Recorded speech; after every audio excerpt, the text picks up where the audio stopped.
time Trey gets the pick, I mean, how big was that to get the momentum? Oh, it was huge. And then for it to happen to Trey. Trey he's had one-on-one coverage a lot. He's had one-on-one issue where he's had the middle of the field, like the post is running away from him. There's no one there in the post. Like, dang. But for him to bounce back, be in that position, finish the play, get that opportunity, that's so great. I'm so happy. I think he had a touchdown on him earlier in the game before that, and then he got the pick. So Got the pick. He adjusted well. He did a great job. Is that who he is? Like, in practice and work, in meetings, just kind of like bouncing back and just kind of staying level-headed? He's a short memory type of player. He's very, very even keel. He gets emotional, but like anyone does, it's football. You can't play this game and not being emotional. He always has that calm demeanor. He always believes he can make the play, and if you beat him, it's a fluke. That's what you have to play defensive back. It seemed like you guys were getting more pressure in the second half. Did you change something up, or was that just kind of a result of the game? Just a result of the game. We were able to get to our four-man stuff. Anytime you can get Colin Oliver activated on passing situations, that's a great thing. We felt like we had a pretty good idea of when they got in certain situations that they wanted to throw it, and they wanted to get away from the run game.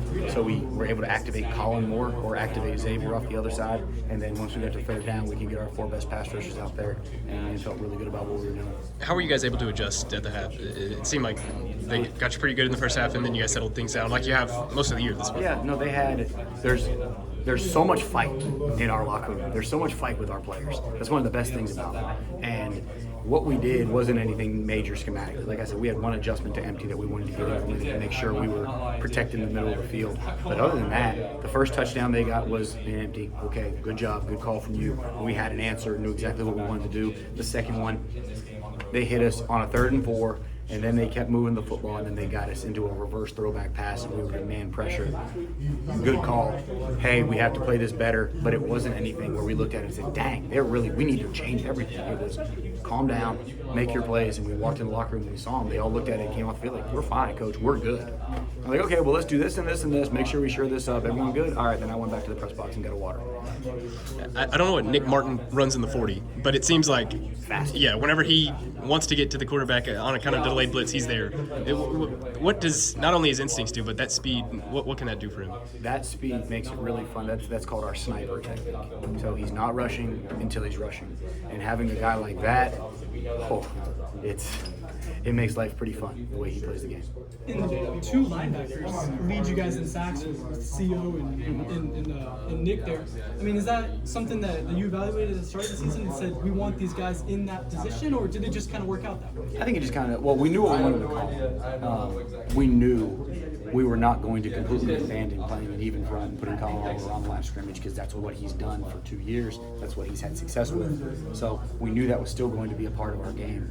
But then with Nick, the last player I had run this position, run this technique, I think had 7 sacks. And I remember watching and saying, Nick is the Power 5 level version of what Keith was for us. And we didn't have Keith there till, I think, game 5 is when we made that move, and he had 7 sacks, I think, in the rest 6 games. So I was like, I'm not making that mistake again. That's what Nick looks like. That's what we got to end up doing. And Nick just got better and better and better and better. So you feel better about rushing 3 when that kid's your sniper. On Trey's interception, was he playing that just the way he was supposed to, or did he bait him a little bit? He played it perfect. I'm going to say he played it just the way Coach Hammer coaches him to do it. I'm sure he baited him and he saw it, but he rolled down, played the drop exactly like he was supposed to do, related to the receiver, got his eyes on the quarterback and made the play. Bryan, how important was that play for your defense? Because at that point, you guys are down 14, about to be halfway. It easily could have went sideways like it did last week. How important was what Trey did to set up the offense for this game? I think it goes back to, it just shows how much fight it is in this room, in this locker room, how much fight our team has. And Trey doing that showed everybody, hey, someone's going to step up and make a play. I'm going to do it. We're going to go fight. We're fine. Let's go get it. We're going to win this football game. And I think that was the mentality. The second that happened, you could hear the offensive coaches, how jacked up they were. They're all fired up. You see our whole defense celebrating. We get in the locker room and just like, okay, cool, we're good.